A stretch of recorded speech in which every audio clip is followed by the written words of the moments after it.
Welcome back. Welcome to Wednesday's show, falling on the 6th day of the new year. Glad to have you with us tonight. Recording for the second day in a row. Tonight's program, in lieu of making it to the boys' basketball game, headed to West Carter we are. And in fact, even though it's not even a short time of the afternoon, it is, I should have been out of here on the road a few moments ago. So we're going to jump right into headlines tonight. Very important headlines. As far as the boys' game last night, it was a wild ride for the season opener for the Hornets. Not even going to think about airing those highlights tonight. Just not enough time to allow an edit in lieu of the other reports that I have. So we'll get to that in tonight's game and some other sporting-related news as soon as tomorrow, and a whole lot of other information as well. We have two main points of focus tonight. I do on the program. We will talk with our public health director about Magoffin County being cut out of the vaccine loop for the foreseeable future, at least. And we're not going to be the only rural eastern Kentucky county to fall into that category. Let Shepard tell you why, Pete Shepard tell you why, in just a few moments. The latest complication in the vaccine distribution, not just across Kentucky, but also problems across the nation as well. And Magoffin County schools back in session as of Monday of this week virtually. The school system and superintendent has now set a date for in-class teaching and curriculum. He'll go through that calendar with us in just a few moments, talking about the date in the coming days in which teachers will go back to the classroom and when students will then there follow, and how it's going to work in the hybrid situation. Also, he speaks about vaccines. I have a number of classified and certified personnel in the school system who are going to take the vaccine, and thus indicating how many are not. He also spoke of sports and some other things of interest in that interview, which is forthcoming in just a few moments. So again, important news for this Wednesday. A couple of other things before we go to that. The Kentucky State Police out of Post 9 got a call last night in regards to a shooting that happened in Floyd County, the Floyd County Sheriff's Department as well, responding after two people had been shot. Detectives responded to the scene on Caney Fork. Now, this is off 404, I believe, on 1210, where an investigation has indicated that Kenny Logan Chaffins shot a gun towards his mother and father. He shot both of them, injured both. Both were taken to the Highlands ARH Regional Medical Center with non-life-threatening injuries, I'm told. But it was there after that the son, again, Kenny Logan Chaffins, barricaded himself inside the residence. Now, he was apprehended a significant amount of time later, brought from that residence, and right now is sitting in jail charged with 2 counts of assault in the first degree. That's all I have on that report at this hour. Floyd County Schools announced today that if you attended the Floyd Central and Johnson Central girls basketball game at Floyd Central Monday of this night for their season opener, you should monitor yourself for symptoms of the coronavirus due to a potential exposure at that facility. I have no other details on that. I will have all the details on the before-mentioned local reports right after a few words from a few of our sponsors. There's no missing that this is the new McFarland and Tinker Law Office location on the Mountain Parkway in the former Farm Bureau building in Sagersville, just like there's no denying that their nearly 60 years of legal experience has won their clients millions and millions of dollars in disability, auto accident, and wrongful death cases. It's where your case matters to you and to us. McFarland and Tinker, also Griffey approved. Nearly everything today is about being safe and well, and Parkway Pharmacy has 2 great ways to get your prescriptions quickly, safely, and conveniently. Simply pull up curbside and call and let them know you're there, or circle around the building and drive through. And just in, a fresh inventory of Atalo, premium CBD oil and cream products for managing pain, anxiety, depression, rest, digestion, and more. All at Parkway Pharmacy in Salyersville. Drive safe and save this winter at Conley Tire in Staffordsville, or just go to conleytire.net to see the latest specials on thousands of all-season snow and off-road tires in stock every day. And you can take 6 months to pay with no interest at Conley Tire, 297-2424. Are you tired of the same old cell phone? Want a brand new phone but really don't want to pay hundreds of dollars up front for it? Then Appalachian Wireless has the deal for you. Get the phone you actually want instead of settling for a cheaper phone with the Appalachian Advantage plan. Instead of paying $400 or more for the best phone, simply pay the taxes up front and a few bucks more on your monthly bill. Stop by your local Appalachian Wireless store or dealer today for more information. It's the better, simpler way to pay, and it's called the Appalachian Advantage. Better service, bigger savings. That's today's Appalachian Wireless. Let's start with news from our Magoffin County School System Superintendent Scott Helton. We spoke of sports, some getting under the way, some soon to get under the way on the heels of high school basketball. He also spoke of vaccines, which have been requested by a number of school personnel, but certainly not all. We also spoke about school getting back into the classroom for teachers and students in the coming days. They have those dates set. He will share that with us. We begin by talking about the feeding program, which after a break for the holidays from December the 18th through the new year, began in earnest back again this Monday, and how it will be continuing on a similar schedule, averaging about 2,000 meals a day. We resumed back on the 4th of this week. We're continuing to transport meals. We've been discussing possibility of opening it up to where people can come by and pick up some meals as well. But right now, we're taking all the meals out through buses. And once we resume back some type of face-to-face, we'll continue to take meals out to those that choose to do virtual only. But we're still feeding. We feed roughly about 2,000 meals a day. And before we get to, of course, our main topic of conversation will be the school calendar, in person and not. What about sports? So that we've seen a few changes in that. Of course, basketball, as we know, is tipped off. We've got to cover a few games thus far, but also some other sports are getting going after a long hiatus. We finished up the football a few months ago, about a month and a half, 2 months ago, and we started having some basketball games starting on the 4th. We actually had our first home game Monday night. Our middle school, that's our high school boys and girls. Our dance teams and cheerleaders will be performing at home games only. And our KHSA requested and the state recommended 15% capacity for our viewers, so that's coming to the game. So we've got roughly a little over 300 people can come into our gym. That includes players and coaches and everyone like that. So Mr. West, Mr. Meadows, and Mr. Conley are doing a pretty good job trying to distribute those tickets to give everybody a fair shake. Our middle school spoke with Mr. Yates yesterday. He and Mr. Hart scheduled games. They were scheduled to go last night to a game, but that one was canceled. I don't think it was on our part, but it was the team that we were going to play canceled on us. But he's had tryouts. They've got a team set.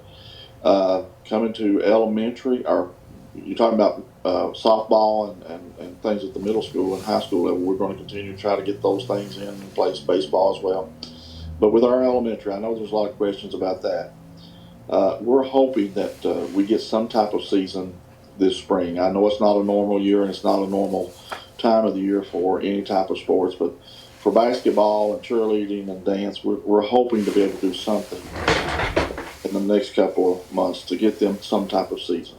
And of course, there is school and back in session as of Monday, virtually. I know that schools all across Kentucky are taking a real hard look at their calendars, and of course, the governor and the state saying that you were able to go back to some sort of an in-class session here in the coming days. What have you all decided exactly what you're going to at least try to do for the time being?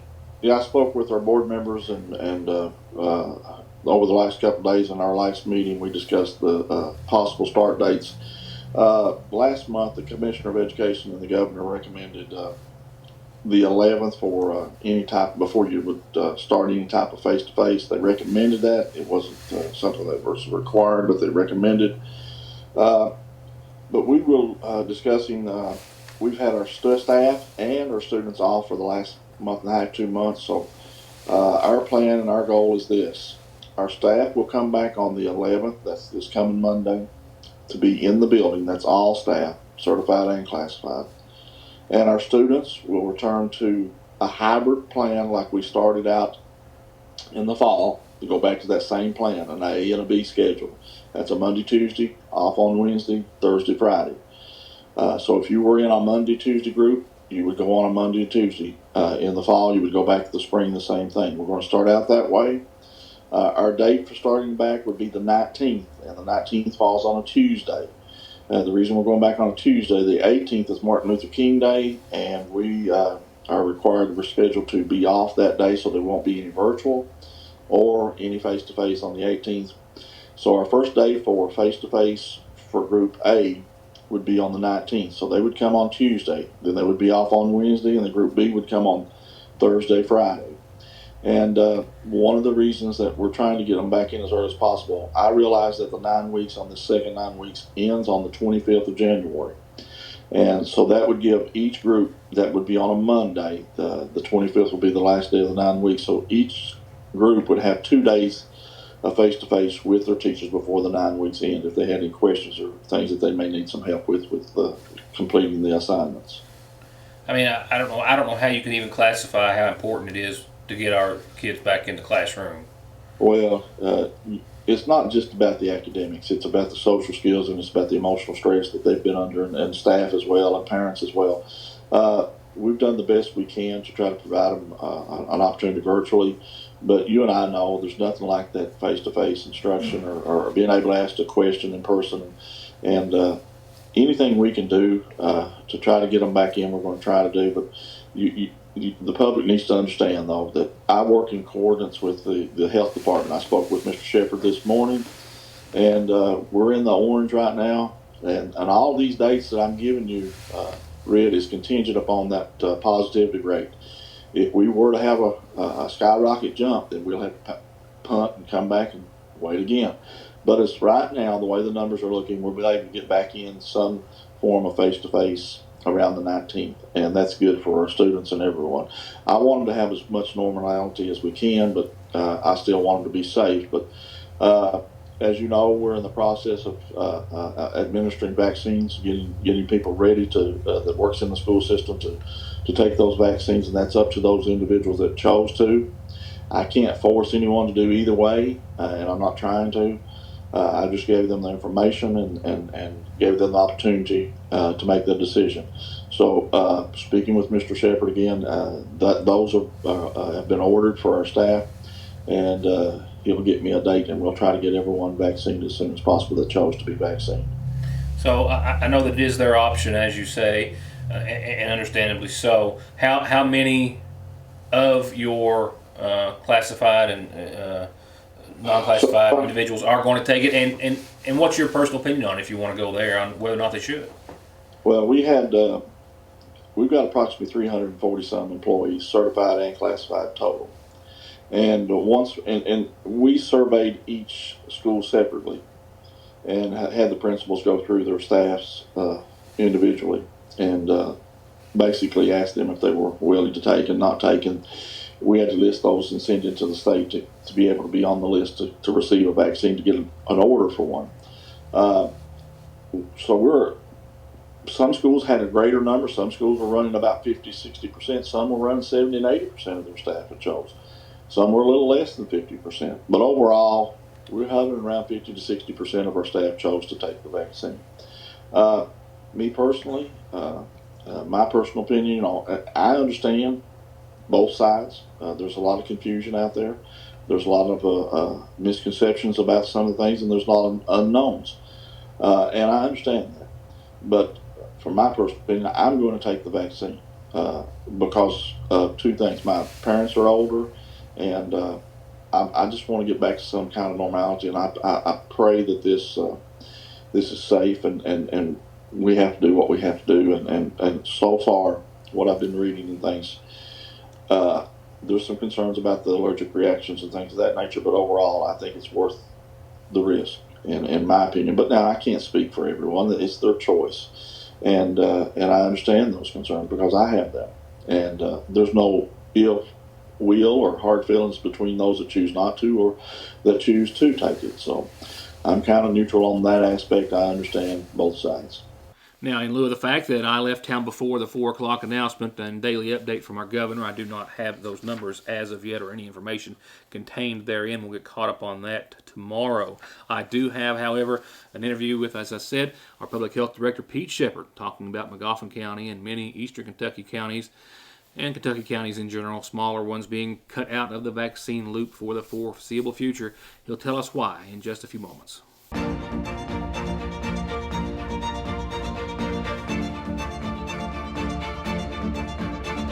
I'm Dr. Jason Zimmerman at Highlands ARH, the healthcare system of Appalachia. Of all the boxes you've been opening, this one right here, will always be the tastiest because inside is our famous recipe for the meal dreams are made of. Hot pies, stuffed with everything you crave. Always hot and always fresh. Always at your Sayersville, Lee's famous recipe.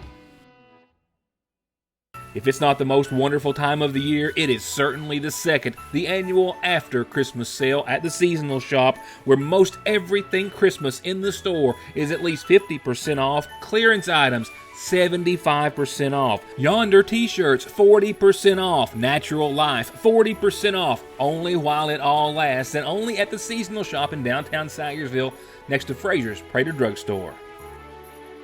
Go with All Pro and you'll always get a perfectly finished project backed by decades of experience and thousands of satisfied customers. Always with the best prices on everything from small to large remodels, bathrooms to kitchens to entire homes, or turnkey new construction on everything from garages, homes to retail space. And seamless gutters too. And All Pro still offers 0% financing for up to 18 months and long-term low interest rates on those big projects. For an estimate, call this family-owned business today.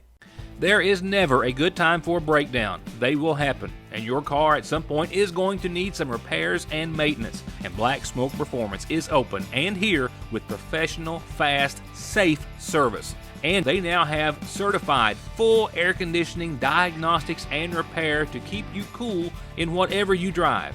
Black Smoke Performance, 349-8785.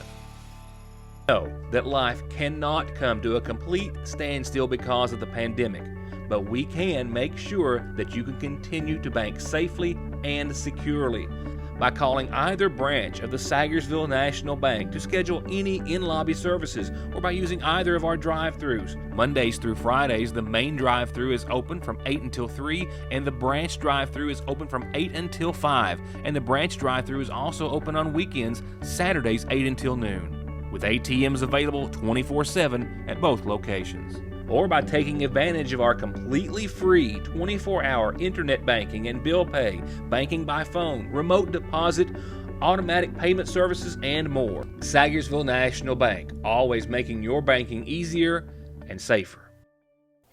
Up next, our Public Health Director on a couple of fronts tonight.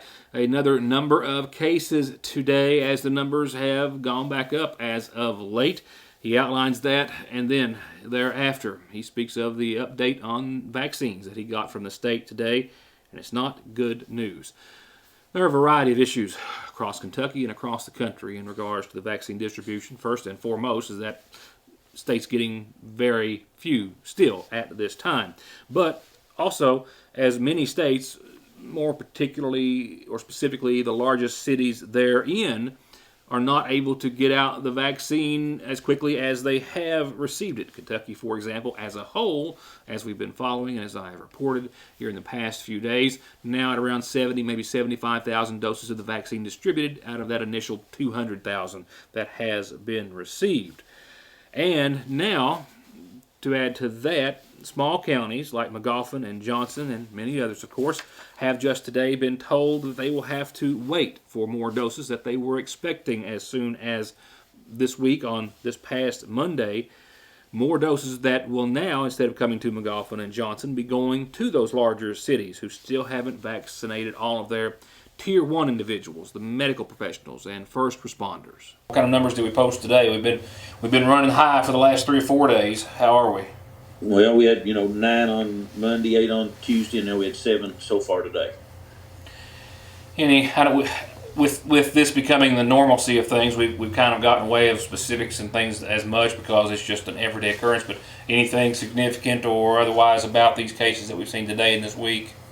No, it's just random cases. There's been no big gatherings or like one time we had the churches and one time we have this or that or the other. No, this is just random people just contacting the virus. And on the front of the vaccine, I think that you guys are now officially out. And what was the latest from Frankfort today? Well, we was originally supposedly to go get our 200 doses of vaccine weekly. We were supposed to get a dose of those Monday, Tuesday, or Wednesday this week, and we have not received it, and we won't receive it.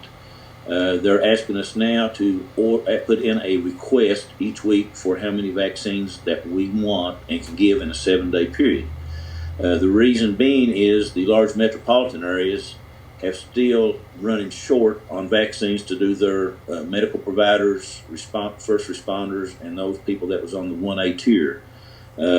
We've essentially got all those people done, and now we're going to kind of get penalized a little bit because these other people have not got theirs vaccinated yet.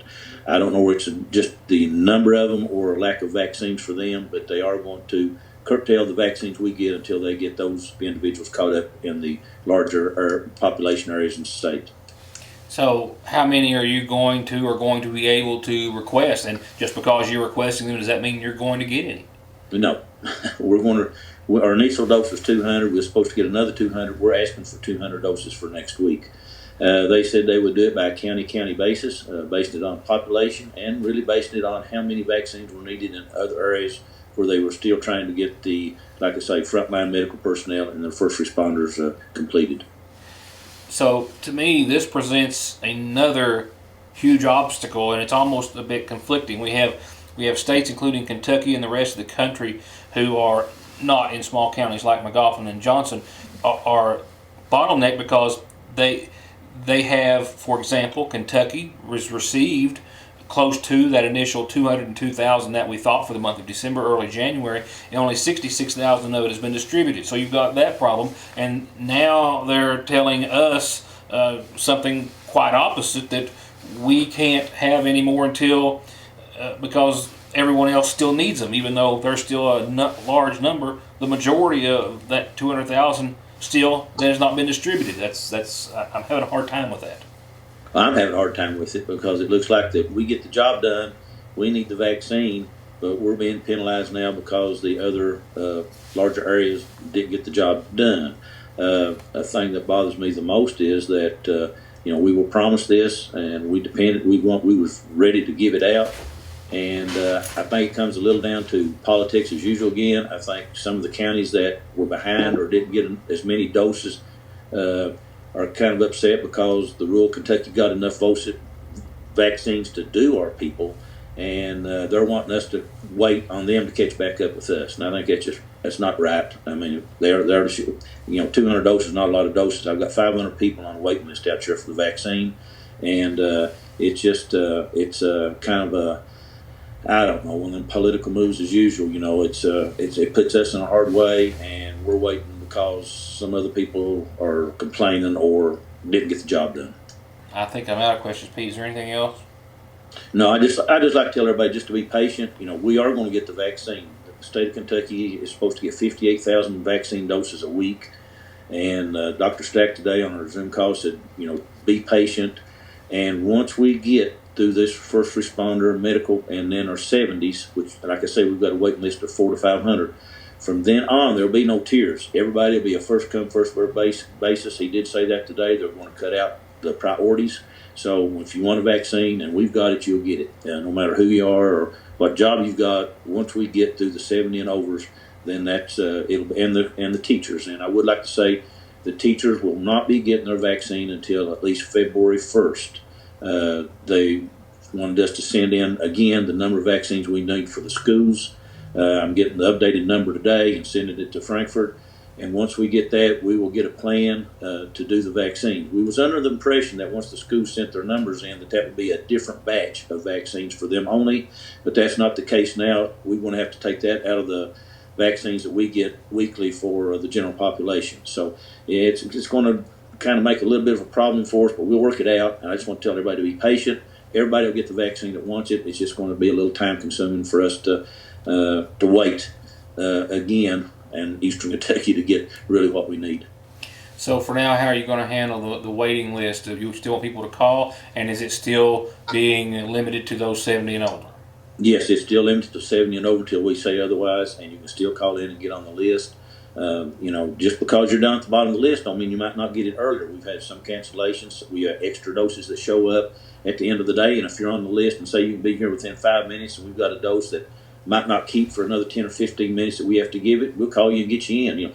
Vaccines don't need to stay in the freezer. They don't need to stay on the shelf. They need to stay up, get in people's arms. They need to protect the public. So we'll get it to everybody as soon as we can. And I just say be patient. And if you have a problem, if you got a question, just call the health department or call me. I'll answer any questions anybody has on the vaccine and how we divvy it out. And with that said, in closing, real quickly, 28 cloudy degrees for the rest of your Wednesday. We'll hit right around 40, still under cloudy skies tomorrow, and back down into the upper 20s tomorrow night. Friday, still in the 30s. Saturday, still in the 30s.